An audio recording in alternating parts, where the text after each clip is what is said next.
What if people weren't actually hard to read, but you were simply blind to the signals they've been sending all along? Every glance, every pause, every subtle shift in energy, they're not meaningless, they're maps. And once you know how to read them, people stop being confusing. They start becoming predictable. Most of what people do isn't unique or mysterious. It's a reaction, a survival pattern. And those patterns, once you train your mind to see them, become the clearest clues to their thoughts, intentions, and desires. The world starts opening up in a way you've never seen before. People walk through life trying to protect something, usually a fear, a weakness, or a hidden need. And they wrap those things in layers of performance, fake smiles, defensive words, false confidence.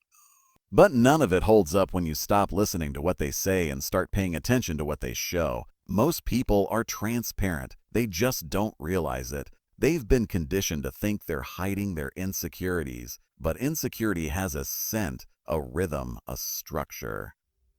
It slips out when they speak too fast, when their eyes dart, when their voice changes under pressure. And if you slow down and observe instead of reacting, you'll see everything. The reason most people struggle with others isn't because people are complex. It's because they're distracted. Too focused on being liked, too eager to be seen. When you shift your focus from expressing to observing, you begin to reclaim your power. You become the one who sees more, feels more, knows more, and knowledge is leverage. The one who watches without speaking holds the advantage. While others reveal too much too soon, you stay still, sharp, ready. This isn't about manipulation.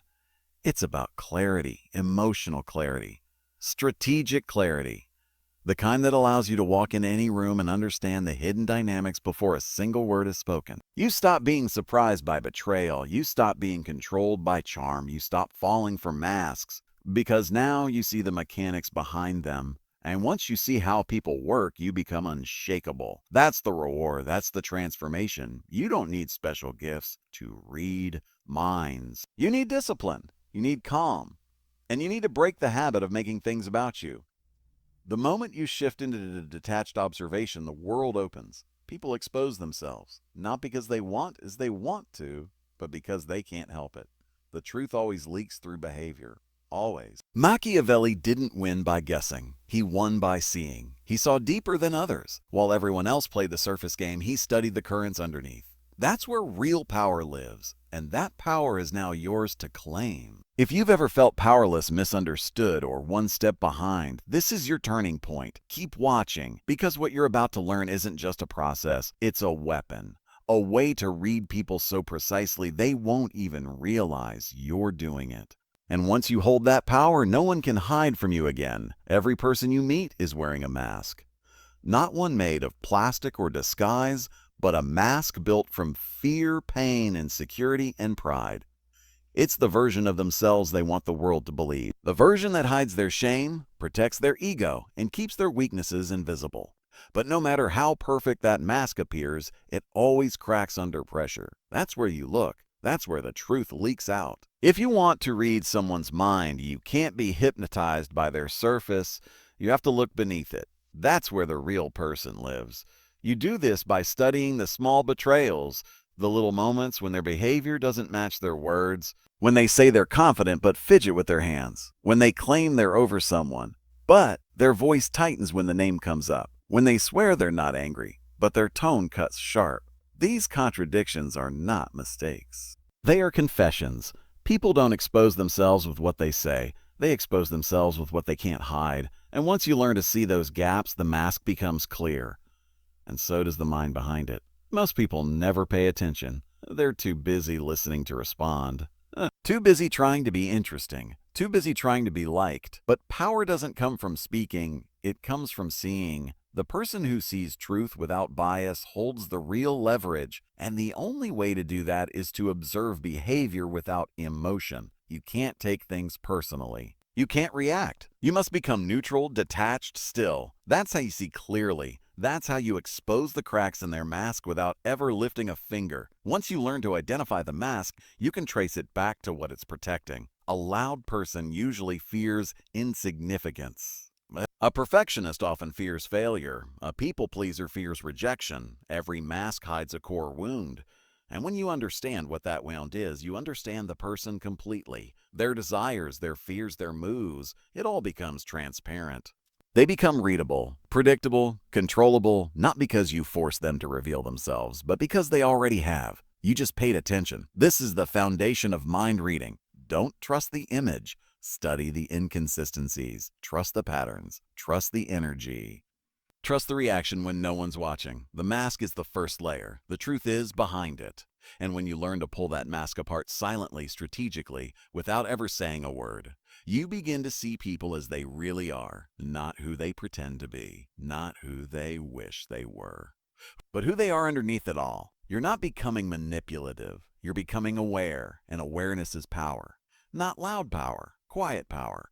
The kind that doesn't beg, doesn't chase, doesn't fear. When you know what someone's hiding, you no longer fear them. You no longer need to impress them. You control the frame. You walk into any room and suddenly, you know more than they think you do. Once you've seen through the mask, the next step is to uncover the engine behind it, the hidden desire driving every word, every choice, every movement. People don't act randomly. They act from hunger. A hunger so deep it shapes their identity. Some hunger for respect, some for attention, some for safety, others for domination, love, validation, revenge. Strip away the small talk, the noise, the performance, and what you'll find underneath is one controlling need. And once you find it, the mind is no longer a mystery. It becomes a roadmap. Every person is chasing something. Most don't even know what it is, but they chase it blindly, endlessly, compulsively. It shows up in how they speak, who they try to impress, what they avoid, what they can't stop thinking about. And it always shows up under pressure because pressure reveals obsession. A man who fears weakness will explode when his authority is questioned. A woman who craves connection will betray herself to feel wanted. It's not the behavior that matters, it's the why behind it. That why is the key, and you must become obsessed with finding it. To see someone's hidden desire, you have to disconnect from your own. You have to stop projecting what you want and start receiving what they reveal. People are always leaking clues, what they focus on, what excites them, what angers them, what silences them. Their emotional reactions are not accidents. They are spotlights. The stronger the reaction, the deeper the attachment. The deeper the attachment, the more vulnerable they become. That's how you access influence, by recognizing the one thing they fear losing, the one thing they build their world around. Because once you identify that core desire, you gain the ability to lead, to persuade, to direct, not by force, but by precision. Influence is never about shouting. It's about whispering to the part of someone they don't show anyone else, the part that craves something so badly they bend their own values to get it. When you see that desire clearly, you no longer guess their next move. You know it because you know what they want. You know what they'll protect. So what they'll trade, what they'll run from. Their strategies become transparent. Their defenses become predictable. You hold the psychological blueprint to their entire being, not just how they act, but why they act that way. This is how power is built, not by reacting emotionally, but by reading emotionally. You're not here to overpower people. You're here to see them so clearly that their actions lose their grip on you. And in that space, you rise above the noise. You don't need to push. You don't need to chase. You already know who someone is before they even try to impress you, and that certainty, that calm inner knowing, is a form of dominance they can't defend against. Because you're not fighting them, you're reading them. And those who can read never have to chase. Once you've identified someone's hidden desire, you must observe how they try to earn it. Because every person trades something to feel valuable. This is their emotional currency, and it tells you exactly what their identity depends on. Some give praise to receive love. Some offer silence to avoid judgment. Others project strength to mask fragility. Everyone is selling something to protect what they fear losing. And that transaction exposes what they crave most. Study it, because when you know what someone is trading, you know what they can't afford to lose. People don't realize they're negotiating their self-worth every day. They offer pieces of themselves to gain control, connection, or acceptance. But the price is always emotional. A man who wants admiration might trade his honesty. A woman who fears being alone might trade her boundaries. This isn't weakness, it's programming. Most people have never been taught to question what they're giving away. But if you watch closely, you'll see exactly what they're buying with every behavior, every decision, every silence. The patterns don't lie. The loudest person in the room is often paying for attention. The peacemaker is paying for approval. The overachiever is paying for security. They're spending emotional energy to maintain a fragile image, and that image is their shield. It's what they believe keeps them safe. If you want to read someone deeply, ask yourself, what are they afraid to stop giving? What would make them feel invisible, unwanted, or exposed? That answer is their currency. And once you know it, their mind becomes easy to access. The reason this matters is simple. Control follows clarity. The person who understands what another is emotionally dependent on controls the tempo. You know what to validate, what to withhold, when to confront, when to disappear. You hold the tension without ever raising your voice, because your strength isn't in what you say, it's in what you know. Most people react to noise, but the strategic mind watches patterns, leverages needs, and speaks to the invisible places no one else sees. There's power in subtlety. When you recognize someone's currency, you no longer take their behavior personally. You see the transaction, you see the need. And you choose how to respond, not based on emotion, but based on advantage, not cruelty, not manipulation, mastery. You're not here to win petty battles. You're here to command respect without ever demanding it. This is how you rise in any room. Not by dominating conversations, but by understanding the unconscious rules people live by. While they perform, you analyze. While they react, you calculate. While they chase, you observe. And eventually they start needing your validation because you've become the mirror that reflects who they want to be. You don't need to convince anyone of your worth when you already see what they're hiding. That's what separates the average from the elite. The blind follow emotion. The powerful follow patterns. The more you train yourself to see currency, the more predictable the world becomes. And the one who sees clearly always leads. The final layer is resistance, the invisible wall people build to protect the image they've created. Once you understand their mask, their desire, and their emotional currency, you will start to feel their defenses rise. This is where most people stop, they sense tension, and back away. But power lives on the other side of that resistance. It's the gatekeeper of truth. If you push through it with precision, you gain access to the deepest level of someone's mind, their raw, unfiltered reality. And once you reach that depth, they can no longer control how much of themselves you see. Resistance doesn't always look like aggression. Sometimes it looks like charm, sometimes deflection, sometimes over-explaining, fake laughter, or sudden silence. But it always appears when someone feels seen too deeply. The closer you get to their truth, the harder they fight to protect it. And that's exactly when you lean in. Not emotionally, not forcefully, strategically. You don't confront it, you reflect it, you let the pressure build. You let them feel the tension of being known without being judged. And in that tension, they begin to expose more than they ever intended. Reading someone isn't about forcing confessions, it's about creating space where truth reveals itself. The more calm you are, the more reactive they become, because your presence doesn't feed their mask, it dismantles it. The performance they're used to giving doesn't work on you.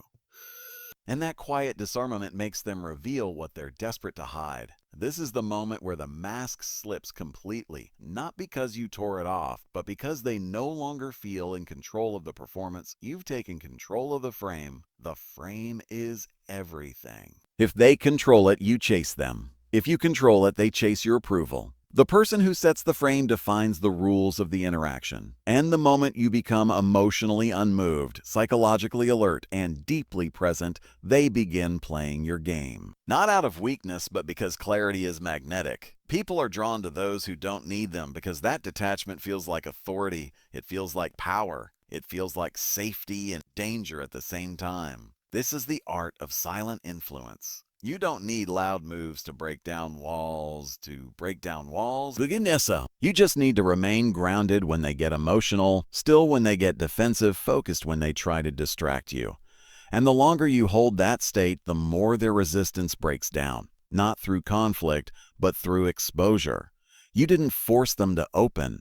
You gave them no place to hide. This is how you read people with precision, by seeing their mask, their need, their trade, and their walls. Each layer exposes the next.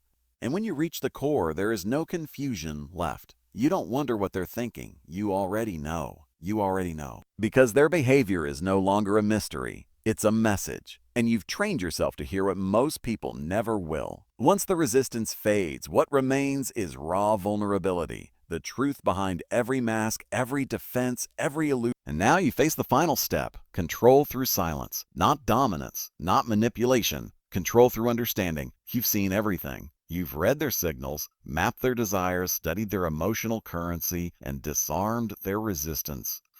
Now your greatest weapon becomes your silence. Because in that silence, the other person feels seen, exposed, and uncertain. And in uncertainty, they begin to follow. People follow what they don't understand but can feel. When you speak less, move slower, respond without urgency, you shift the dynamic. You create tension, and tension commands attention. Most people fill silence to avoid discomfort, but discomfort is where the mind becomes malleable. When you don't fill the space, you control the space. You leave them alone with their thoughts, their insecurities, their exposed identity. And that moment is where influence begins. Because now they're not defending, they're wondering. They're not in control of the interaction anymore. You are. Silence is not the absence of words, it's the presence of power. When you hold eye contact without rushing to explain, when you pause instead of react, when you allow someone to feel the weight of being understood without judgment, they begin adjusting to your energy. They begin seeking your validation, even if they pretend not to. Because your calm disarms their ego, and your silence speaks louder than any argument ever could. The mind you've read is now yours to direct, not through force, but through gravity.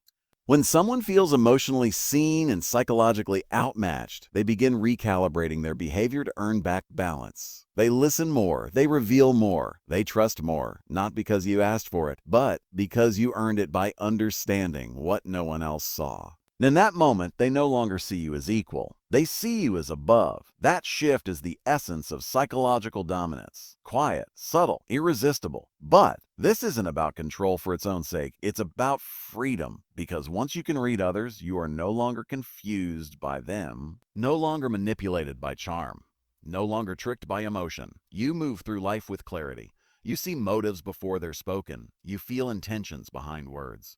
You remain grounded when others are lost in noise. That clarity frees you from fear, from dependence, from the need to react. And in that freedom, your influence becomes limitless. This is what Machiavelli understood. The mind is not protected by words, it's exposed by behavior. And the one who sees the behavior behind the words always holds the advantage. Now that you know how to read anyone, truly read them, you're no longer in the game to be understood. You're in the game to observe, to influence, to lead, not loudly, not desperately, but with presence so powerful they feel it before you even speak. That is the final form of power. Not to control others, but to never be controlled again. Now that you've seen the truth behind their face, behind their need, behind their silence, you no longer chase people. You no longer explain yourself to be understood. You no longer try to win their approval because you see how desperate they are to protect their illusion. And that vision, that insight makes you something most people will never become: untouchable. Not because you've hardened yourself, but because you've risen above the noise. You've learned to read the room while others beg to be heard in it. This level of awareness turns confusion into clarity. It takes the unpredictability out of people. No more wondering why someone acts hot and cold. No more questioning their loyalty, their motives, or their words. You've seen the machinery behind their behavior. You know what triggers them. You know what weakens them. You know what they're trying to prove with every sentence they speak.